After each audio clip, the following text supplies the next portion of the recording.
Okay, I wanted to correct one thing that I had said in a previous video. If I go back over here to the flight plan list, one of the things that I said was there was no favorites on your airports and stuff, and that's true. But if we come over here to flight plan list, and you'll notice that I've renamed this one to Peach State. If you click on the button, you actually do have a rename. I missed it earlier. So if we hit rename here, we can call this Thomaston.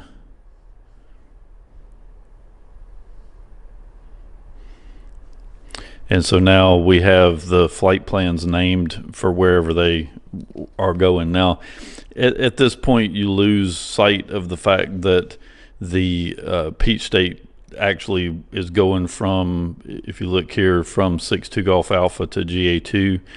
The problem here is if I delete this, so we remove, so if I remove so that I only have the airport in here, which would be really better, because then I could just do a direct to and not have the thing coming from 6-2 Golf Alpha.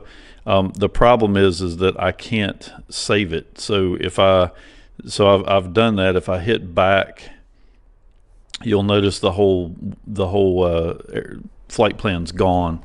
So you have to put two airports in there to get it to save. Now, it's not a huge deal because when I go in here and tell it to activate this and it puts in 6-2 Golf Alpha, I can easily just click on this and tell it to go direct. Actually, you don't do it that, or just activate leg. No, that's not right. So if I come over, I'm in active flight plan. So if I want to go direct to this, I just hit direct to, tell it to go flight plan, and then KOPN and activate.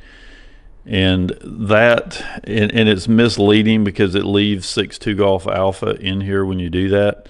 But if I go back over here to the map, well, and this is another thing that's aggravating, is that this thing defaults to putting you out in the middle of the ocean when it first turns on. So if it doesn't have access to the radar or to the GPS signal, it just sticks you out literally in the middle of the ocean, instead of defaulting to the last location you were when you turned it off. So that's another pain in the butt. I don't really know why it does that. You can come down here in that situation. We can come to tools, setup, I think, and then tell it position, and then you can tell it that's not it. There's one of these things will let me put it back. I think I have to go to the GPS thingamajiggy. Where was that?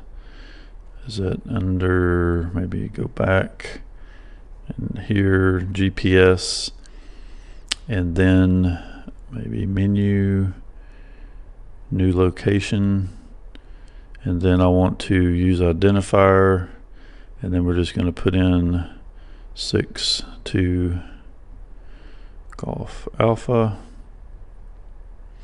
and so that'll move me over to the map where it is supposed to be.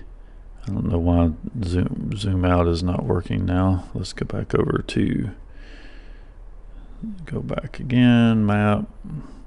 So it's at least put me where I wanted to be.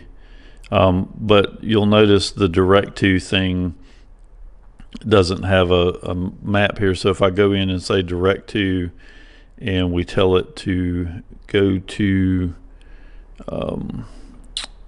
waypoint flight plan, KOPN, activate. So now it'll give me the direct to. So you can still work around it. It's just a little clumsy.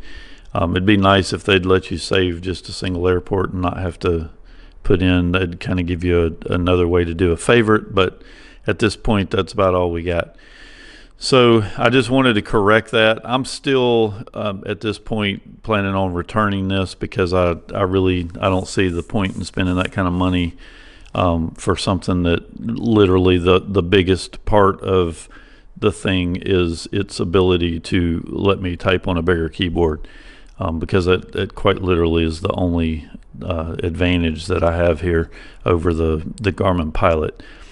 So I'll just figure it out on the iPad, and I think I'm gonna get in the airplane and see if I can mount a bigger iPad today and see how that goes. But I'm pretty positive that this thing's going to be going back, primarily because of the Bluetooth situation. I can't believe that they sell a $1,500 device that can only connect to one Bluetooth device.